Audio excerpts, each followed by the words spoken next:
ओम नमः सिद्धेभ्यः। ओम नमः सिद्धेभ्यः। ओम नमः सिद्धेभ्यः। मंगलम भगवान वीरो मंगलम गौतमो गणी मंगलम कुंद कुंदाद्यो जैन धर्मोस्तु मंगलम सर्वमंगल मांगल्यम सर्वकल्याणकारकं प्रधानं सर्वधर्माणां जैनं जयतु शासनं जैनं जयतु शासनं। श्री अरिहंत सगा मंगलमय मुक्ति मार्ग का करे प्रकाश मंगलमय श्री सिद्ध प्रभु जो निज स्वरूप में करे विलास शुद्धात्म के मंगल साधक साधु पुरुष की सदा शरण हो धन्य घड़ी वह धन्य दिवस जब मंगलमय मंगलाचरण हो।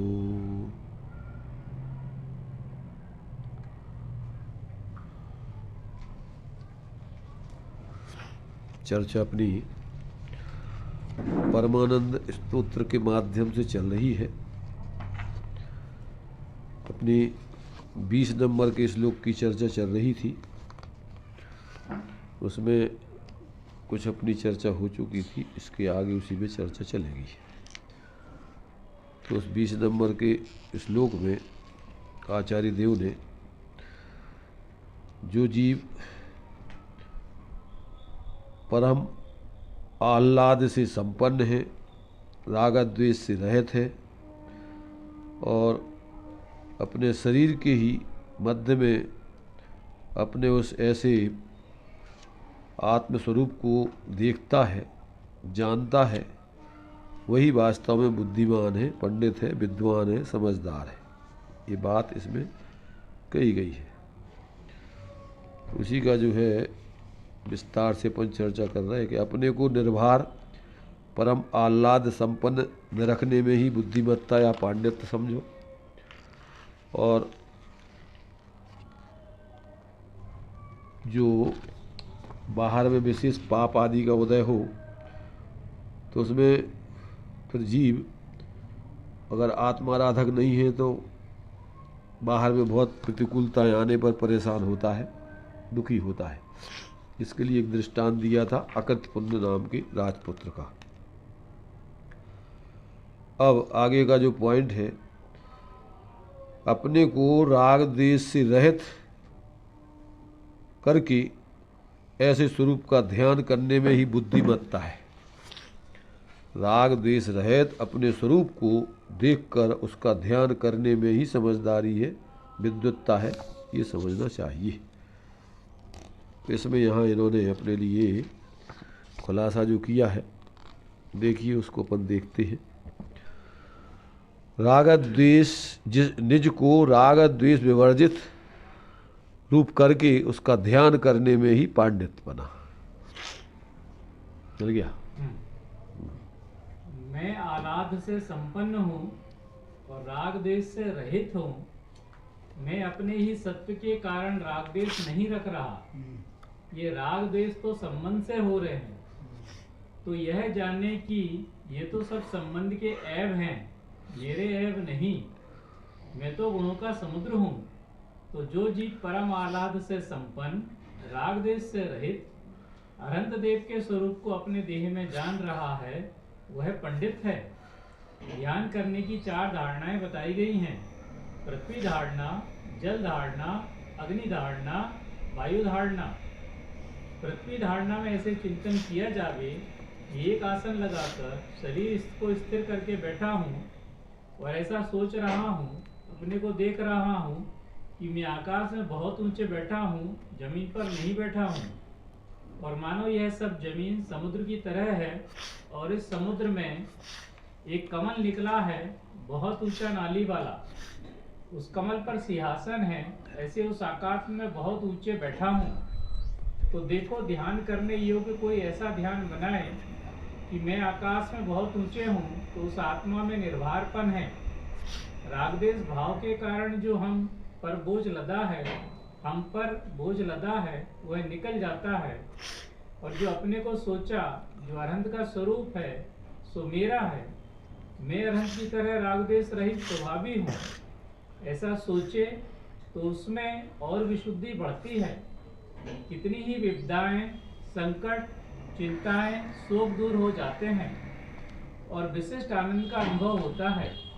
इसी तरह अग्नि धारणा में यह सोचें कि मेरी नाभि के भीतर एक कमल है और वह अष्टदल का कमल है, मानो अनेक गुण हैं, उसमें वह गुणों का कमल है, और उसके ऊपर हृदय के पास एक औंधा कमल है और कर्म की शक्ल का है, मानो 8 कर्मों का कमल है और 8वां इससे ढके हुए हैं।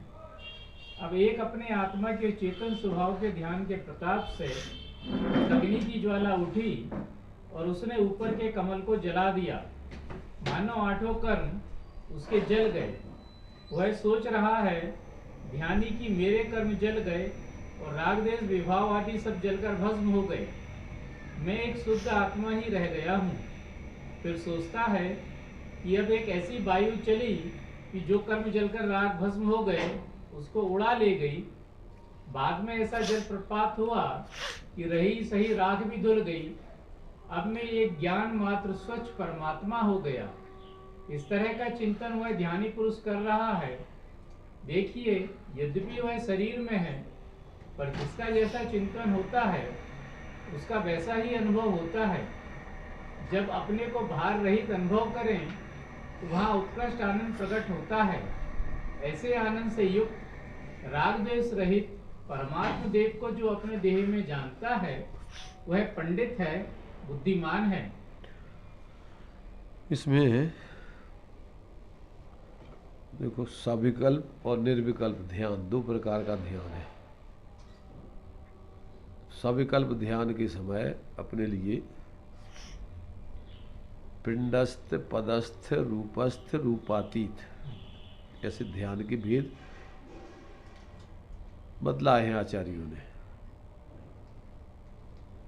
तो इसमें अपने लिए पिंडस्थ का अर्थ होता है जो सामान्य मनुष्य है,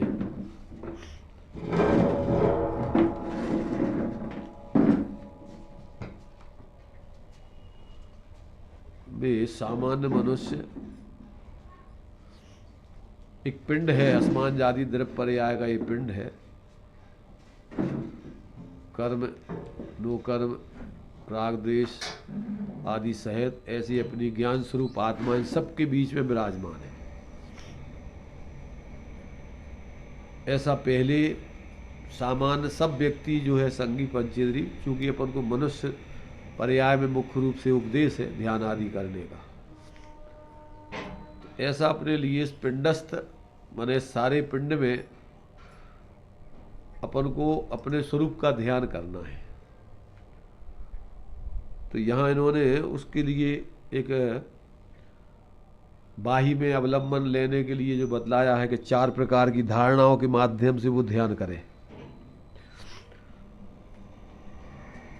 पृथ्वी धारणा, जल धारणा, अग्नि धारणा, वायु धारणा। पहले ये बैठ गया है इस पृथ्वी पर एक सिंहासन के ऊपर, और अब इस पृथ्वी को एक समुद्र के रूप में पूरे में जल भरा हुआ है, और ये जो है उस कमल के ऊपर जमीन से ऊपर उठ के बैठा हुआ है, जैसे अरहंत भगवान होते ना उस तरीके से ऊपर बैठा हुआ है। और फिर इसके हृदय में एक अष्टपाखुड़ी का जो है कमल है, जो आत्मा का प्रतीक है। अष्टगुण सहित जो है, जैसे सिद्ध भगवान 8 गुण सहित होते हैं, और ऊपर इसके एक अष्ट दल का कमल और है ऐसे 2 कमल अपने लिए स्थापित करें। तो ऊपर के अष्टदल का कमल 8 ज्ञानावरणादि कर्मों के रूप में देखें, और नीचे जो है अपनी आत्मा उन 8 ज्ञानावरणादि कर्मों से आवृत है।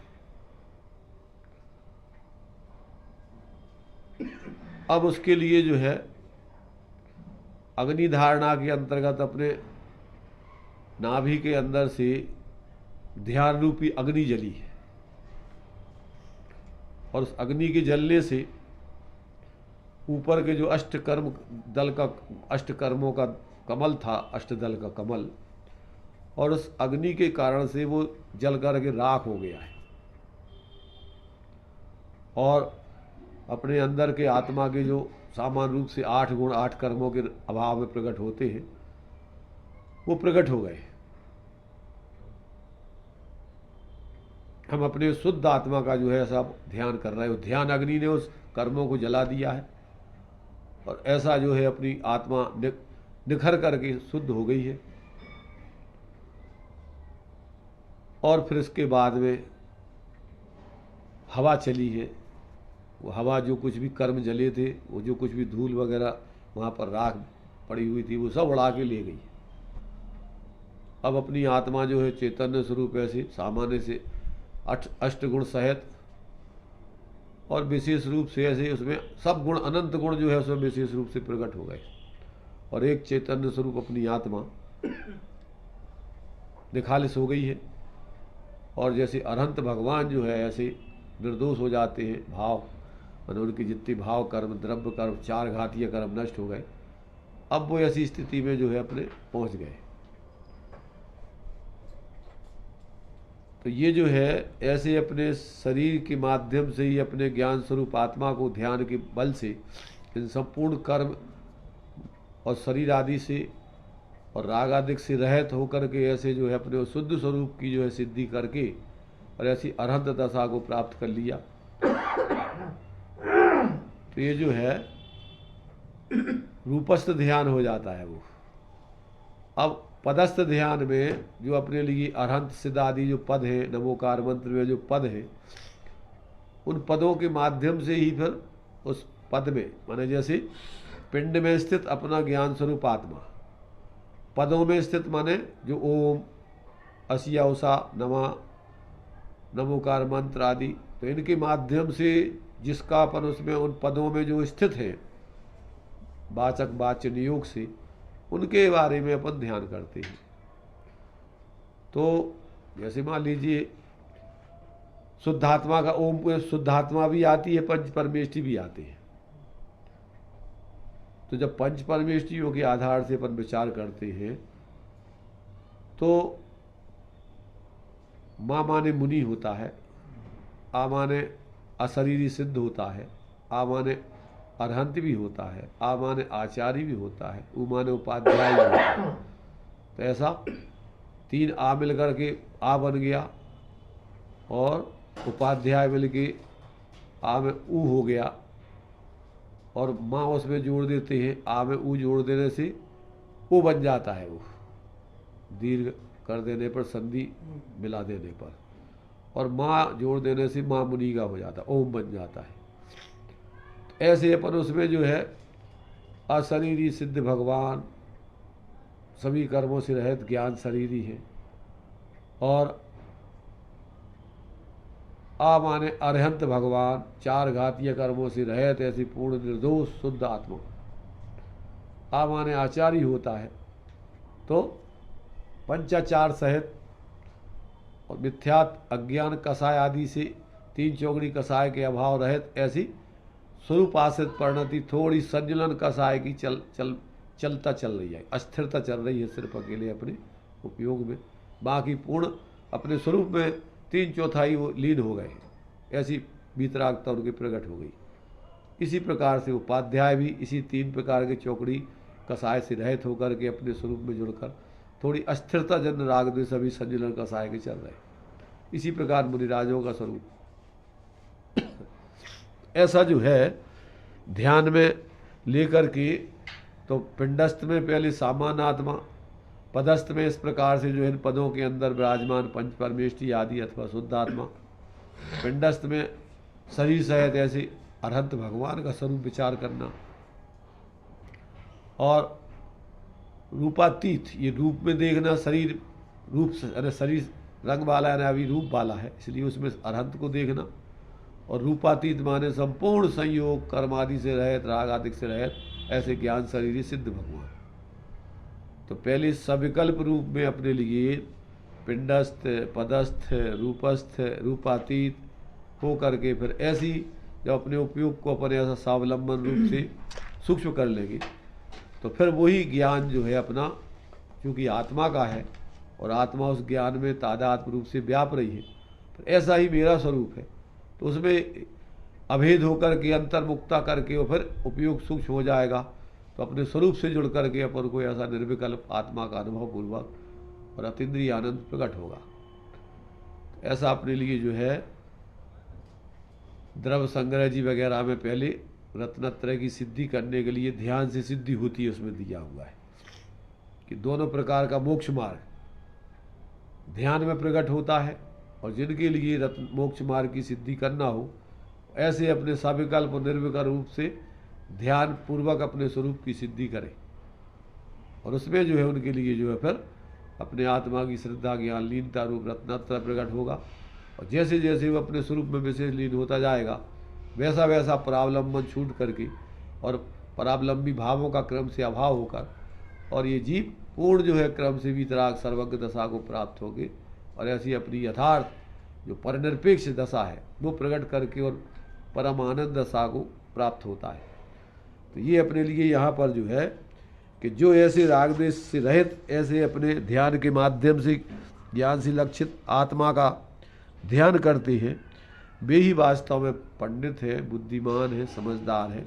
बाकी साहब जो पर में मूर्छित है वे सब अविवेकी है, मूर्ख है, ना समझ है, ऐसा जानना चाहिए। तो ये अपने लिए यहाँ पर इस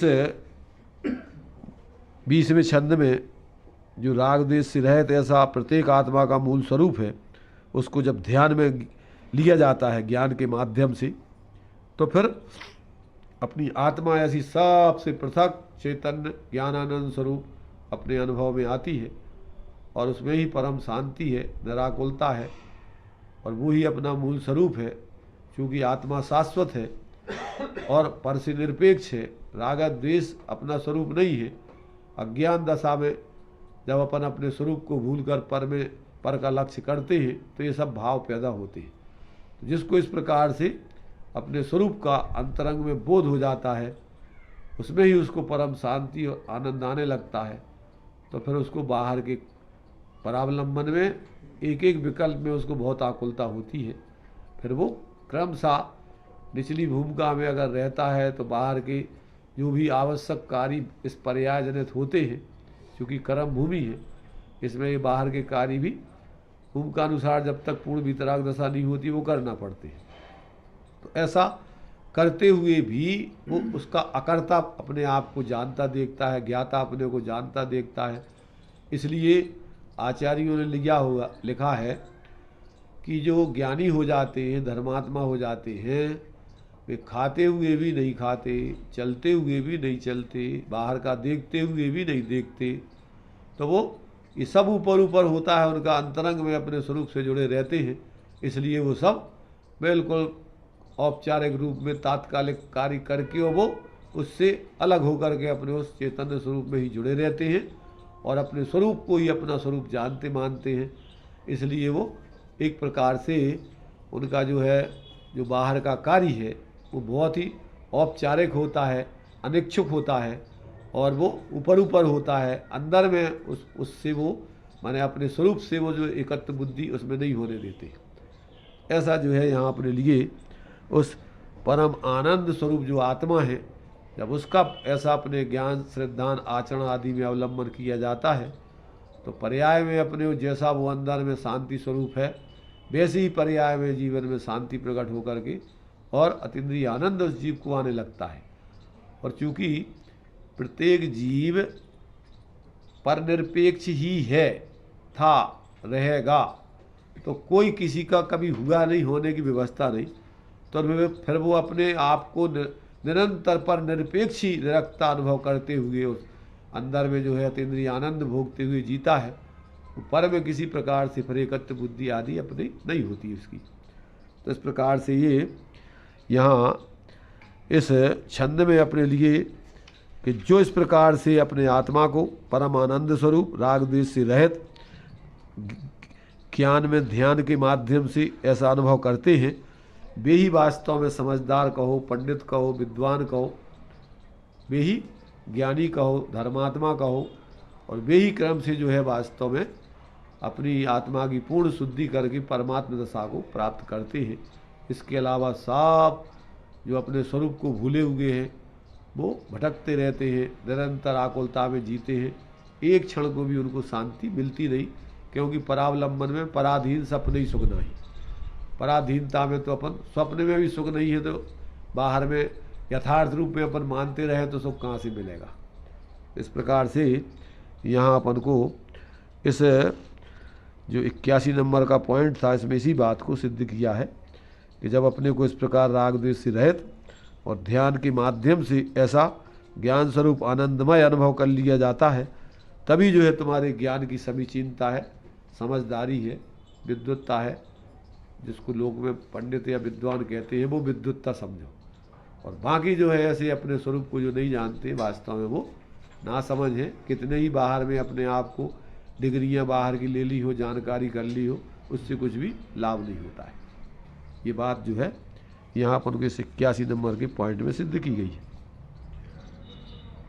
अब आगे प्रभु मूर्ति दर्शन का अनुराग, माने साधक जीवों को निचली भूमिका में जब साक्षात भगवान यहाँ नहीं है तो उस समय जो है मूर्ति के माध्यम से वो भगवान जिनेंद्र जैसा ही वास्तव में जो है उसका जो है विचार करते हुए, और वो भगवान मानो साक्षात भगवान जिनेंद्र से मिल रहा हो। जो अपन को दिया हुआ है नाटक समय सार में कि जिन प्रतिमा जिन सार की कही जिन आगम माँ है, जो जिनेंद्र भगवान की प्रतिमा है, मानो साक्षात समोसण में अनंत भगवान बैठे रहते हैं, तो वो भी अपन को बाहर से ही दिखते हैं, अंदर से तो अपन देखते नहीं। ऐसे ही जिनेंद्र भगवान की प्रतिमा को देखकर मानो साक्षात अनंत भगवान के अपन दर्शन कर रहे हो। अब वो चूँकि ज्ञान में उसको अनंत भगवान का स्वरूप निर्णय है, तो वो उस प्रतिमा के माध्यम से उस प्रतिमा के बाच्यभूत ऐसे अनंत भगवान के स्वरूप को ज्ञान में लेकर, और ऐसे ही अपना मूल स्वरूप है, फिर वहाँ से हट के अपने आत्मदर्शन की तरफ उसकी वृत्ति बनती है।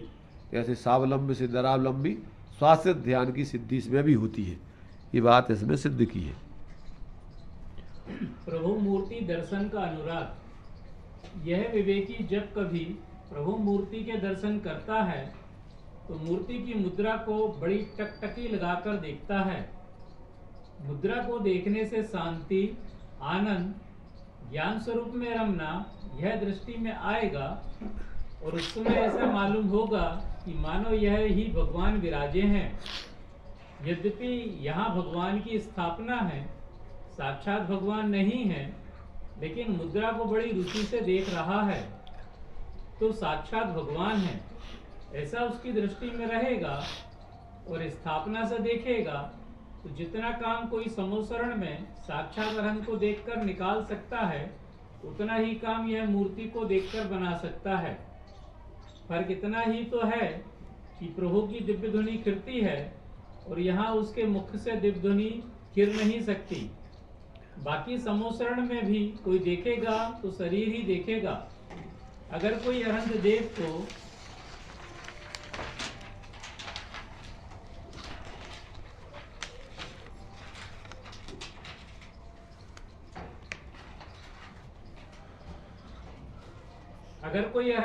को देखना चाहे तो उसे नेत्रों से वह ना दिखेंगे, उन्हें तो ज्ञान द्वारा ही देखा जा सकता है।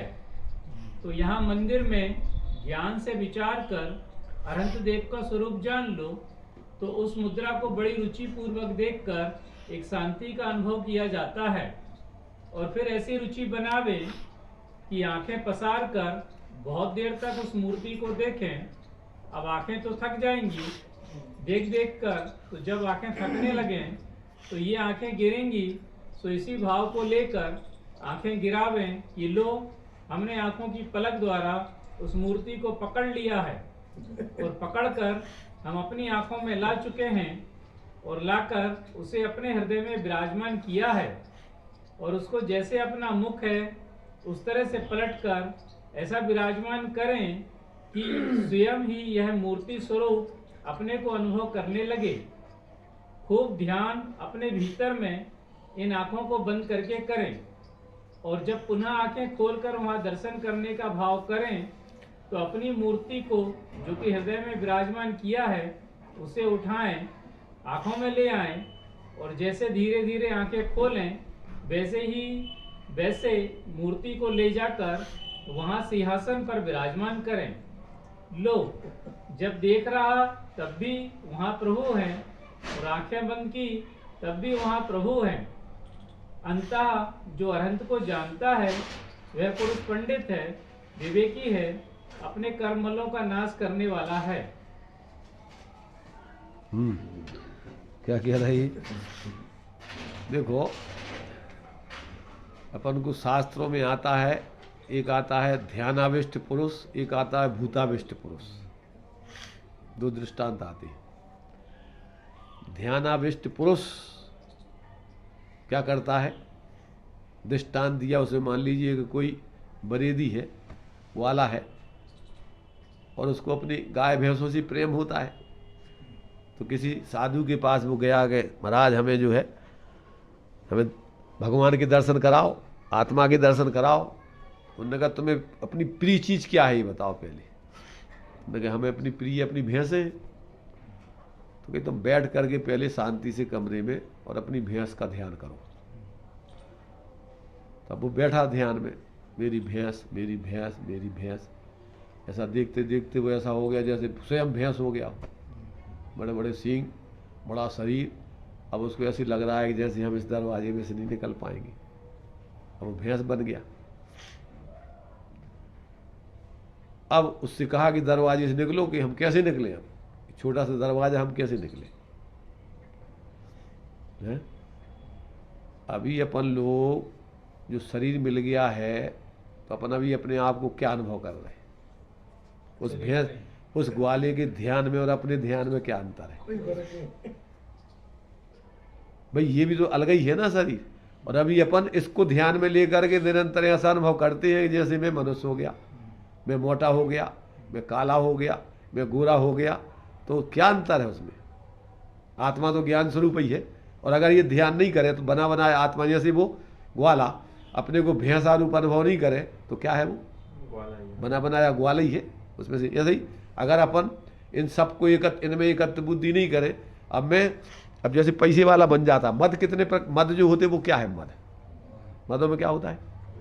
अभी अपने पास मकान नहीं था, अपने पास पैसे नहीं थे, झोपड़ी थी, तो अपन ऐसे निकल के चलते थे कुकरा करके, छोटे छोटे रास्तों में से निकलते थे। अब अच्छा बढ़िया मकान हो गया, गाड़ी घोड़ा हो गया, खूब नौकर चाकर हो गए, पैसे बहुत हो गए, अपन रोड पे वो चलते। क्या हो गया? अब इतना मैं पैसे वाला, अब मैं धनाढ़ हो गया है? तो कैसे हो गए धनी? तुम कल्पनाओं से क्या कुछ भी घुस गए तुम्हारे में से? क्या है बताओ? तो ये क्या हो गया? जैसे वो ध्यानाविष्ट पुरुष जिसका ध्यान करता है वो अपने आप को वैसे ही अनुभव करता है। अभी मिथ्या दशा में अज्ञानी जीव कर क्या रहा? अगर वो अपने को भैंसा जैसे नहीं माने तो बना बनाया आदमी। ऐसे ही अपन अपने को अगर ये संयोग रूप अनुभव नहीं करेंगे या कार रूप, सब संयोग रूप, तो अपन क्या है? बने बनाए क्या है? अपन को आत्मा बनना है। इसी तरह मतलब जो अपन मानते हैं कि अपन फंसे हुए हैं, उलझे हुए हैं, ये सब वही ध्यान ही है। अरे भाई कितने फंसे, ये तो बताओ, तुम कैसे फंसे हो? तुम हमें तो ये तो बताओ। और दीक्षा में तुम्हें कौन से फंसे में संसी से तुम्हें निकाल दिया जाता है, पेज पुर्जा खोल दिए जाते। कितने फंसे थे तुम? कल्पनाओं में तो फंसे हो। मिथ्या कल्पना ही तो है जी, जो अपन बोलते हैं कि गेय ज्ञायक संकर दोष। क्या है ये सब? ये जितने गेय है और तुम ज्ञान स्वरूप आत्मा हो, एक उसमें एकत्र बुद्धि कर ली, यही तो होगा गेय ज्ञायक संकर दोष। और क्या होता है? भावक संकर दोष। अब ये हो गया ये हो गया ध्यानाविष्ट पुरुष का दृष्टांत। एक है भूताविष्ट पुरुष का दृष्टांत। तो मोह राग द्वेष मोह आदि ये भूत है ये। तो इनसे प्रभावित होकर जैसा मोह राग द्वेष के वैसे ही तुम जैसे भूत तुम्हें नचाता है, गुस्सा आ गया तुम्हारे लिए, क्या है ये भूत घुस गया ना तुम्हारे अंदर, क्रोध का, मान का भूत, क्या समझ रखा तुमने, क्या हो गया ये भूत लग गया ना तुम्हारे लिए, मिथ्यात्व का कसाय होगा। तो अपन या तो भूत से प्रभावित होकर के प्रवृत्ति कर रहे हैं, और या फिर ध्यान ज्ञों का ध्यान करके एकत्व बुद्धि करके प्रवृत्ति कर रहे हैं। ये दो ही तो दोष है, क्या है? तो वैसा बन जाती है, तो भूत बन जाती है। बाल अलग प्रकार के रंगीन कर लेते हैं, जैसे सफेद हो गया तो उसको काले कर लिए, पीले कर लिए, हरे कर लिए, आज तो रंग बिरंगे सब चल रहे हैं। घोड़े जैसे कर लिए। क्या हो गया? अपन को क्या अनुभव कर रहे हैं? अपन ऐसे देखते कितने लोग हमें देख रहे हैं। तुम देख रहे हैं कि नहीं देख रहे? वे तो देख रहे हैं कि नहीं, उनको तो पता ही नहीं है। कैसे तुम अपने आप को निरंतर उसी रूप अनुभव कर रहे हैं कि हमें बहुत से लोग देख रहे हैं। बहुत से लोग देख रहे और देखे जहाँ लगा कर देख रहा है। हाँ, इसलिए वो फिर चलता है बड़े अपने उससे, गाड़ी चला रहा है अलग अलग क्वालिटी की। क्या है ये बताओ? तो ये सब कल्पना ही नहीं है, पूरी झूठी सब पूरी। और तुम अगर ये कल्पना नहीं करो तो तुम ज्ञान स्वरूप बने बनाए हो, तो बनना थोड़ी जो है वो तो है। इनका पूर्व कहता है वो जो है सो है, जो है सो वो तो है। वो आया नहीं, आज छुट्टी का दिन था। मैं सुबह से आ गया था। अरे भाई, तीनों लोग आ जाते तो रत्नत्रय कम से कम तुम्हारा मोक्ष मार्ग चालू हो जाता तीनों का। एक दूसरे पे दोषारोपण नहीं करते भैया। अपन बात तो ये पर कब पागलपन में लग रहे, कौन किसको दोषी ठहरा रहे अपन। मुझे अच्छा ऐसा अच्छा ऐसा चारित्र का उदय नहीं। तो भैया देखो, बहुत सहज और सरल है धर्म। धर्म में तुम्हारे लिए कुछ व्यायाम उल्टा सीधा व्यायाम नहीं करना है। धर्म में तुम्हारे ज्ञान को जागृत करके भ्रम छोड़ना है। मतलब दूसरे को दोषी ठहराना ही होता ही अरे दुष्ट हुआ। भाई, जितनी कल्पना है ना वो तुम्हारे लिए, तुम सोच रहे हैं कि जे इससे परेशान है। हाँ। तो जैसे भूत हमें लग गया, ये इससे परेशान है, अब मंत्रों से किलाओ उसको, कहीं ले जाओ गुनियों के पास। तो ये पर इतने आए हैं, तो ये मंत्री काय के लिए आए थे? उस भूत को किलवाने के लिए तो आए, पर मोह रूपी पिशाच टोटा मल्ली ने दिया हुआ है ना, क्या मोह रूपी पिशाच कोलू कैसे बैल जैसा इसको 24 घंटे जोतता रहता है। जैसी कसाय इसको पैदा होती है, वो चलो लोभ कसाय, बैठे रहो दुकान पर दिन भर, ग्राहकों की पूजा करते रहो। आइए पधारिए साहब, भगवान के लिए इतना मान सम्मान नहीं देंगे अपन। आइए साहब, देखते ही संग ऐसा लगता है कि ग्राहक हमारा देवता है, हम उसके पुजारी हैं।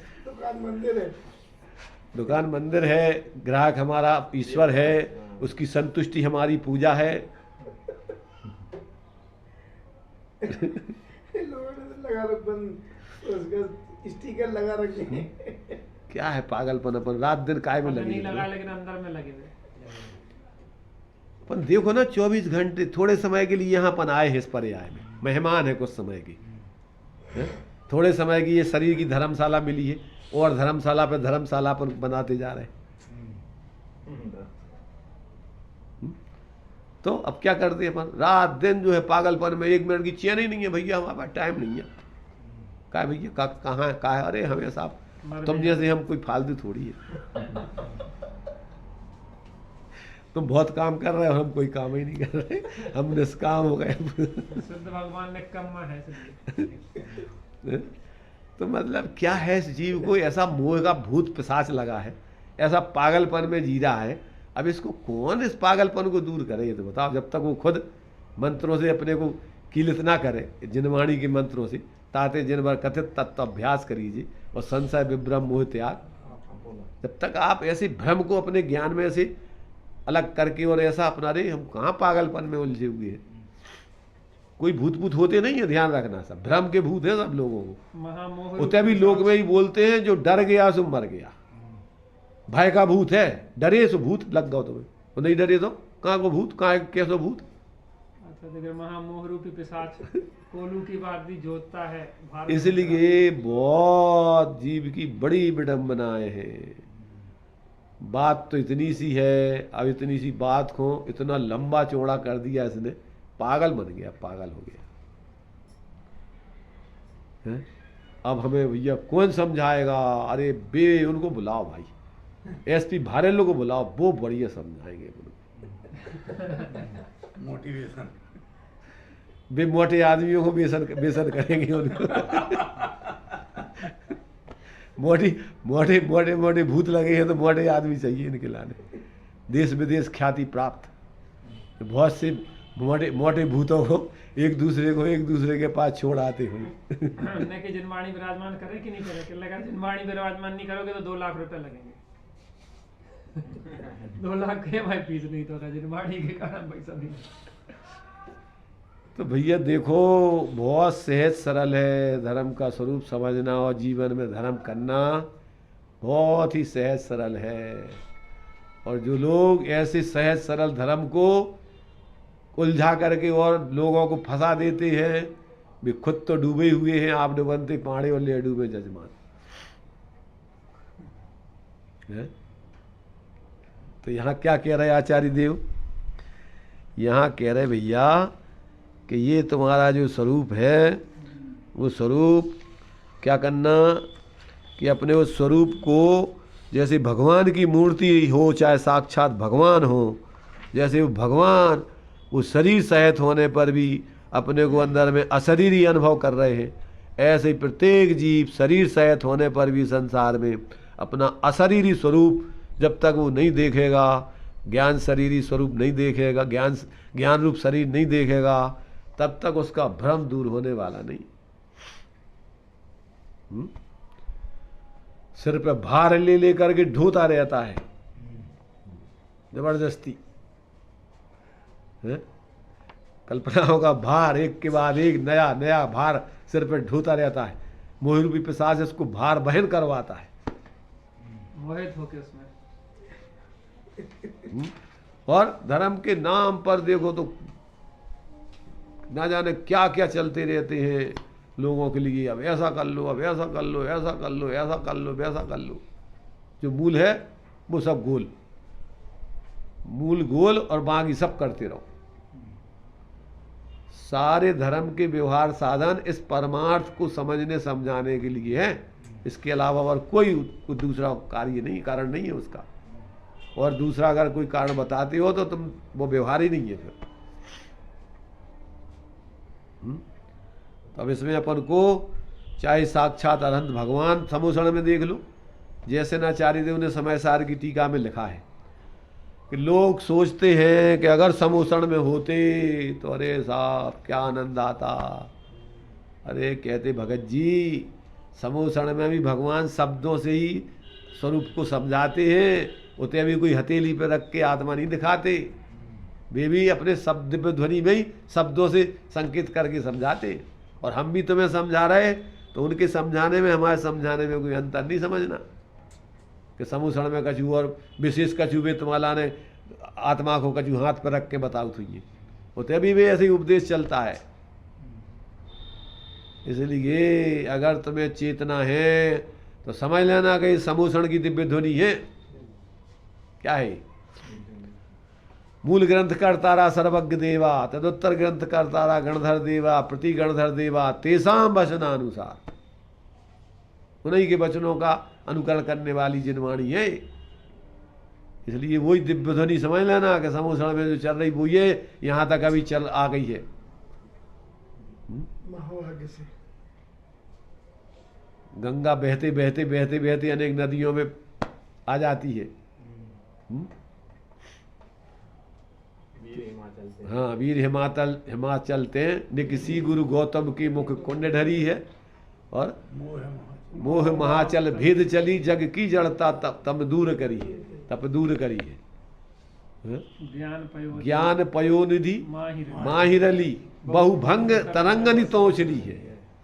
और हाँ सब बहुत माने तरंगों से तरंगे लेते हुए जाती है तो वो सब कचरा को दूर कर दिया। तरंगे क्या करती है? सारे कचरे को एक तरफ फेंकती जाती है, पानी को शुद्ध करती जाती है। या शुचि सारद गंग नदी घृत में अंजलि कर शीश धरी। हैं? अगर ये जनवाणी नहीं होती तो क्या होता? जो नहीं होती प्रकाशन हारी, तो की भांति पदारथ पाती, कहाँ लहते रहते अविचारी। या वेदन संत कहे जिन है जिन बेन बड़े उपचारी उपकारी। तीर्थंकरों के विरह में यदि ना रहे तो अपन को ये जनवाणी वही बात जनवाणी जो वहाँ चलती है वही जनवाणी है, और वही तुम्हारे लिए संकेत किए जा रहे हैं कि तुम भैया ज्ञान स्वरूप हो, अपनी सत्ता तुम्हारी सबसे पृथक है, भ्रम छोड़ो, ये मोह का पिशाच क्या है उससे प्रभावित मत हो, तो अपनी सामर्थ्य ज्ञान की जागृत करके जियो। ये भूत तो भाग जाएंगे फिर अपने आप, जब तुम उससे प्रभावित नहीं होगे तो।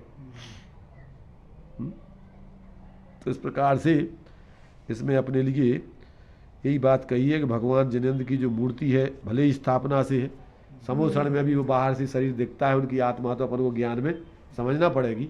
इन चक्षुओं से भगवान अनंत का स्वरूप नहीं दिखाई देता है, वो तो ज्ञान चक्षुओं से। तो यहाँ भी तुम्हें ज्ञान चक्षु से अंदर में देखो तो वे अपने अनंत चतुष्टय में जो है विराजमान है, अपने स्वरूप का परम आनंद भोग रहे हैं। अपन स्तुति पढ़ते कौन की? छह डाला वालों की। सकल गे ज्ञायक तदपि निजानंद रसलीन, सो जिनेन्द्र जयवंत नित अरिरज रहस विहीन। जय बीत राग विज्ञान पूर, जय मोह तिमिर को हरन सूर। जय ज्ञान अनंतानंत धार, द्रग सुख बीरज मंडित अपार। अनंत दर्शन, अनंत ज्ञान, अनंत सुख, अनंत वीर, सब ऐसे अपने स्वरूप के आश्रय से उनकी पूर्ण शुद्ध दशा प्रकट हो गई। देखिए एक और है इसका पॉइंट, अपने को ज्ञान स्वरूप अनुभवने का कर्तव्य ही वास्तव में यथार्थ कर्तव्य है जीवन का। अपने को ज्ञान स्वरूप अनुभवने का कर्तव्य, हम आपको यही अनुभव करना चाहिए। हम आपको यह ही अनुभव करना चाहिए अधिक समय की मैं आत्मा ज्ञान स्वरूप हूँ, उत्कृष्ट आनंदमय हूँ। प्रभु जो कोई हुआ है वह मेरा ही जैसा आत्मा था, और उन्होंने भेद विज्ञान किया, पर को पर जाना, निज को निज जाना, पर से उपेक्षा की, निज में अनुराग किया, और अपने आप में केवल एक ज्ञान ज्योति स्वरूप का अनुभव किया। मैं ज्ञान हूँ, ज्ञान के सिवाय मेरा और कोई स्वरूप नहीं है। बस इस ध्यान के प्रताप से उनका कर्ममल दूर हुआ और प्रभु बन गए। तो यह ही विधि मैं करूं तो क्यों ना प्रभुता पा सकूंगा। मेरा जीवन में प्रोग्राम केवल एक यह है कि मैं प्रभु बनूं, मैं अनंत होऊं, परमात्मा बन जाऊं। ऐसा अपना प्रोग्राम सोचना चाहिए। मुझे कुछ और नहीं बनना है, क्योंकि अन्य कुछ बनने में मेरे का सार कुछ ना मिलेगा। सब स्वप्नवत असार बातें हैं। इसलिए मैं और कुछ नहीं बनना चाहता। मुझे तो परमात्मा स्वरूप पाना है। प्रभु होऊंगा, ऐसी अपनी प्रभुता का प्रोग्राम यदि चित्त में है तो ज्ञान की बात, धर्म की बात, मुक्ति की बात सब सुहाने लगेंगी। और अपने में प्रभुता का प्रोग्राम नहीं है तो धर्म कितना ही करते जाएं, वह एक करना ही है, पर वास्तविक लाभ नहीं मिल सकता। इसलिए अपने आप को ऐसा सोचें कि जो अनंत स्वरूप है सो मेरे स्वरूप में है। मैं अपने को ज्ञान मात्र निर्दोष बीतराग आनंद में निरखता रहूं और किसी पर वस्तु को महत्व ना दूं, तो मैं अपने इस ज्ञान में आत्म तत्व के ध्यान के प्रताप से परमात्मा स्वरूप हो सकूंगा। तो ऐसा अपना ख्याल बनना चाहिए कि मैं मनुष्य हुआ हूँ तो इसलिए हुआ हूँ कि ऐसा उपाय बना लें कि शरीर, कर्म, विभाव, जन्म मरण आदि सारे मेरे संकट समाप्त हो जाएं, मैं मुक्त हो जाऊं, निकट काल में और सदा के लिए कृतकृत हो जाऊं। जब तक मैं मुक्त ना होऊंगा तब तक मैं कृतार्थ नहीं हो सकता हूं। इससे मेरे को यहाँ किसी समागम में रुचि नहीं है केवल अपना अंतर समाये हुए परमात्म स्वरूप को दर्शन करके इसी स्वरूप को प्राप्त करूंगा, ऐसा अपना लक्ष्य बनाना चाहिए। हाँ देखो भाई, लक्ष्य तो इस जीव के चलते ही रहते हैं, पर लक्ष्य ऐसा बनाओ कि जिसके बाद कोई दूसरा लक्ष्य नहीं हो, फिर उस लक्ष्य को पाने के बाद फिर अन्य कोई लक्ष्य बाकी नहीं बचे। और ये लक्ष्य तो तुम्हारे कभी पूरे होते नहीं है, एक के बाद एक के बाद एक के बाद एक के बाद एक के बाद बदलती रहते हैं। मान लो कि पहले तुमने लक्ष्य बनाया कि भैया अपन को इतना ही मिल जाए, तो अरे इतने में कहाँ हो। तब एक दृष्टांत इन्होंने श्रीमद जी ने दिया है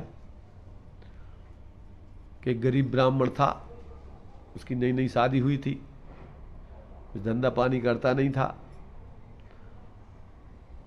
तो वहाँ का राजा प्रतिदिन 5 ब्राह्मणों के लिए कुछ 10 रुपया 10 रुपया कितनी दान देता था। जो सबसे पहले सुबह सुबह पहुँच जाएगा उनको 5 रुपया 10 रुपया दान देता था। उसकी पत्नी ने कहा कि भैया तुम कुछ नहीं करते हो, कम से कम सुबह सुबह जल्दी उठ के और राजा के यहाँ चले जाया करो, तो कम से कम अपनी व्यवस्था जो उससे बन जाया करेगी। उसने कहा ठीक है। अब वो सोया रात में चिंता करके, और अब उसको तो नींद माने एकाएक अंदर वो सल्ले बनी रही। तो जैसे उसकी नींद खुली, उजीरा देखा और उसने आओ देखा ना त्याओ, तो आओ जल्दी से कपड़े पहने, लगाई उसने दौड़ कि अगर लेट हो जाएंगे तो मिलेंगी नहीं। पहुंचा रास्ते बीच रास्ते में जो है, जो रात्रि में वो पहरा देते रहते, क्या बोलते उनको, हाँ, कोतवाल वगैरह जो भी खड़े हुए थे। तो अब उसने कहा भैया कहाँ रुको, वो रुका ही नहीं, क्या और इनकी बातों में लग जाएंगे तो हम लेटर हो जाएंगे। वो रुका ही नहीं, दौड़ा। अब पीछे पड़ गए सैनिक राजा के, रात्रि में जो पहरा देते थे, और पीछे पड़ गए, जा करके उसको पकड़ लिया बीच में। राजमहल की ओर जा रहा था तो अब राजमहल की तरफ जा रहे थे तो उसको पकड़ लिया बीच में, तो पकड़ करके और बस उसको हाँ बंद कर दिया। सुबह जो है पेश किया गया राज दरबार में कि महाराज ये जो है रात्रि में जो है 12 बजे रात्रि में, और ये राजमहल की तरफ आ रहे थे दौड़े हुए, और हम लोगों ने रोका, रुके नहीं। तो ये है, ये देखो क्या कर रहे हैं, रात में कहाँ जा रहे थे। अब वो बेचारा भोला जी ब्राह्मण का लड़का, समझता कुछ ज्यादा था नहीं। महाराज ने कहा क्यों भाई? ने कहा महाराज ऐसा है कि मैं कोई धंधा पानी करता नहीं हूँ, और मेरी शादी हुई है, मेरी पत्नी ने मुझसे कहा कि तुम कुछ नहीं करते, कम से कम ये किया करो। महाराज जो है 5 ब्राह्मणों को 10 रुपये देते हैं डेली, कम से कम जल्दी पहुँच जाया करो। तो हम जो है सुबह जो है ऐसी चिंता करके सोए। अब जैसी हमारी नींद खुली तो हमें उजीला दिखा। अब वो चांदनी रात थी, अब हमें लगा कि सुबह हो गया, तो हम दौड़ करके कपड़े बदल करके जल्दी वो आ रहे थे, तो इन लोगों ने हमें पकड़ लिया। राजा ने उसके भोलेपन को देखा, यार कि ये तो वाकई बहुत भोला जीव है, तो दया आ गई राजा को। उसने कहा अच्छा भैया तू बोल क्या चाहिए तुझे। अब उसने तो सोचा ही नहीं था कि अब उसको तो लग रहा था कि जेल में बंद करेंगे। अब उसने कहा कि महाराज थोड़ा हमें मोहलत दो सोचने की, आधा घंटा की। लेकिन चलो सोच लो, 1 घंटा सोच लो। अब उसने सोचा क्या मांग लूँ, 5-10 रुपया लेना थी, चलो 100 मांग लूँ। तो सोचा 100 में क्या होगा, 1 आधे महीना में खर्च हो जाएंगे। सोचा 1000 मांग लूँ, तो सोचा 1000 में भी क्या है, वे भी खर्च हो जाएंगे, एक आधे साल नहीं चलेंगे। फिर सोची 1 लाख मांग लूँ। सोचते सोचते सोचते सोचते सोचा कि यार आधा राज मांग लूँ, फिर आधा भी तो उसके पास रहेगा, तो वो भी तो अपना पर अधूरा रहेगा। तो ऐसा सोचते सोचते और फिर के पूरा राज मांग लूँ, ऐसा सोच रहा था। इतने में टाइम हो गया। उन्होंने कहा भाई क्या बात है, तुम्हें क्या है बताओ, क्या चाहिए तुम्हें। अब वो एकदम झक्की सी खुली उसकी। मैंने कहा कि भैया जिसने अपने लिए बंद करने की जगह अपन को इनाम देने की सोची, और अपन ने उसको भी फकीर बनाने की सोच ली कि सारा राज उसको छीन के उसको रोड पे खड़ा कर दूं। अरे धिक्कार है अपनी इच्छाओं को यार। अपन को अब कुछ नहीं, अपन तो मेहनत करके खाएंगे। अब ऐसे कितना अपन को इनसे इनसे कब तक इनसे पूर्ति होगी? उसने कहा महाराज हमें कुछ नहीं चाहिए। कहला क्यों, क्या बताया महाराज की? नहीं बताओ, कुछ बताओ कि क्या है। कहीं मेरे अंदर कहीं जब मैं सोचने बैठा तो मेरा मन कहीं रुका ही नहीं। गई अंत में जब यहाँ तक पहुँच गया कि इनका पूरा राज ले लूँ, इनको नंगा करके भगा दूँ। अब बताइए आप, आपके प्रति भी ऐसे भाव? ऐसे भाव मेरे हुए तो मेरे का धिक्कार है यार ऐसे जीवन को, जिसने तुम्हारे ऊपर करुणा की और अपन ने उसको ही जो है ऐसी दुर्दशा कर दी, करने को तैयार हो गए। मतलब ये है कि जीव का गरीब होता है, सोचता है कि एक थोड़ा सा मकान कच्चा हो जाए या थोड़ा सा हमारा काम चले। कच्चा, अरे यार कच्ची मच्छी में क्या होता है, अच्छा एक मकान हो गया, अरे एक में क्या होता है यार, लोगों के पास इतनी, अरे फिर क्या होता है, गाड़ियाँ होने चाहिए। देखते देखते देखते अभिषेक भाई थोड़ी सी योजना थी, इतनी बड़ी योजना के उस पर कर्जदार भी बन गए तो अभी पूर्ति नहीं हो पाई है। एक और बना लूँ, एक और बना लूँ। एक तुम अभिषेक हो, एक भी आशीष है, कोटा वाले, वे भी बनाना था उनको रहने के लिए थोड़ा सा, और उन्होंने 4 से मंजिल बना करके कर्ज लेकर के और बैंक से, और अब किराएदार ढूंढ रहे हैं उसको। आशीष भाई जो आए थे किराएदार ढूंढ रहा है। कि यार इतनी हमारी रकम लग गई, अब पैसे कभी से तो कैसे आएंगे। बैंक का कर्ज चुकाना है तो किराएदार ढूंढ रहा है। मतलब ये है कि जीव का अंत नहीं है मोह में, अज्ञान दशा में, इच्छाओं का। इसलिए आचार्यों ने लिखा है कि आशा गर्ता प्रति प्राणी यस्मिन विश्व मणुपुमम। इतनी इच्छाएं होती हैं अज्ञान दशा में कि अगर इसको पूरा विश्व दे दिया जाए तो एक अणु के समान है। और कहते विश्व तो एक ही है, और सारी व्यक्तियों की इच्छाएं इतनी है, अब सबके हिस्सा में कितना कितना आएगा विचार करो। इसलिए कहते वृथा वो विशेषता। सोचो अपनी दशा क्या है। तो कहते यहाँ आचार्य कह रहे कि भैया अपने को शाश्वत ज्ञान स्वरूप अनुभव करने का ही कर्तव्य करो। ये बाहर की दुनिया के झमेले बनाने के चक्कर में अपना छोटा सा जीवन बर्बाद मत कर दो। पता नहीं पड़ेगा कब जिंदगी पूरी होगी, कहाँ चले जाओगे, कौन से खंडक में। आता किसी की समझ में? नहीं आता समझ। अपन सोचते हैं थोड़े समय के लिए, सोचते हैं कि अरे यार वास्तव में यार बेकार बेकार, और जैसे तरह के यहाँ से निकले, जैसे वो दृष्टांत आता ना कि बंदर ठंड के मौसम में जब बहुत परेशान हो जाते हैं तो सोचते हैं घर बनाएंगे घर बनाएंगे घर बनाएंगे, और जैसे ही ठंड निकली और फिर उछल कूद चालू भूल जाते। और ठंडों में कड़कड़ करके ऐसा लगता है कि भैया देखो यार सब ये पक्षी भी जो अपने घोंसले बना के रह रहे हैं, और अपन ठंड में जो है ऐसे परेशान हो गए। तो क्या है, आदमी थोड़े समय के लिए बातों को, अच्छी बात इतना याद रहती हैं, और फिर ऊपर से जैसे पानी के ऊपर काई आ जाती है, फिर ज्यों की त्यों काई मर रहा ऊपर छा जाती है, और फिर मोह में फिर ज्यों का त्यों जीने लगता है। शमशान बैराग जैसा। अब तो वो शमशान बैराग भी खत्म है, अब शमशान ही नहीं रहे। अब तो वहाँ बढ़िया जो है बाग बगीचे फुल सुंदर व्यवस्थाएं बना दी गई हैं आलीशान। वहीं आदमी मनोरंजन के लिए जाता है बैठने के लिए। तो पाउच खा रहे होते हैं, मोबाइल चलता रहता है। तब तो बैराग भी खत्म हो गए, मरघटिया। इसलिए भाई देखो, अवसर गमाना योग्य नहीं है। दौल समझ सुन चेत सयाने, काल वृथा मत खोवे। वह नरभव फिर मिलन कठिन है, जो सम्यक नहीं होवे। ये सब राग आग दहे सदा, ताते समामृत से ये चिर भजे विषय कसाय, अब तो त्याग निज पद ये। कहाँ रचो पर पद में न तेरो पद, यह क्यों दुख सहे। अब दौल हो सुखी स्वपद रच, दाव मत चुको। गए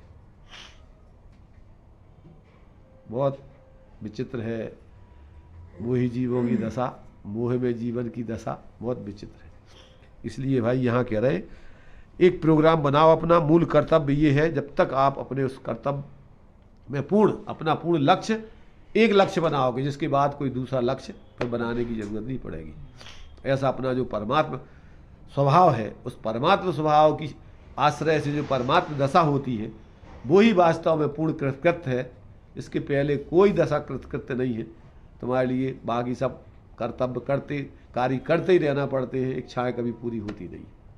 इसलिए यहाँ जब तक ये जीव अपनी उस परमात्मा दशा को प्राप्त नहीं कर लेता है, तब तक समझ लो वो कृतकृत्य दशा को प्राप्त नहीं हुआ, उसको विकल्प चलते ही रहेंगे, उसकी आकुलता बनी रहेगी, वो मिटने वाली नहीं है। ऐसा अपन को एक एक पॉइंट के माध्यम से आचार्य देव ने झकझोर करके जगाने का प्रयत्न किया है, परंतु ये व्यक्ति तो थोड़ा थोड़ा कुनमुनाता है, फिर नाक करके पल्ली उड़ के सो जाता है। ठंड पड़ रही है। चलिए, तो अपन को ये सब चीज़ें जो है इस 20वें छंद में आचार्य देव ने वास्तव में अपने आप को ऐसा जो है ज्ञान आनंद स्वरूप अनुभव करते हुए, राग द्वेष से रहित अनुभव करते हुए, और ऐसे अपने शरीर के अंदर ही उस परमात्मा दशा को देखें, अनुभव करें, और फिर अपनी यथार्थता जो कृतकृत्य बनेगी है वो प्रकट करके और वास्तव में अपने जीवन को सफल करें। मानव जीवन अपने लिए इसीलिए मिला है, बाकी और पर्यायों में कार्य होना उस प्रकार का संभव नहीं है। चलिए, निज निधि निज में बताई, अनंत अनंत उपकार हैं, उसके लिए जिन वाणी मान को वंदना सतवार।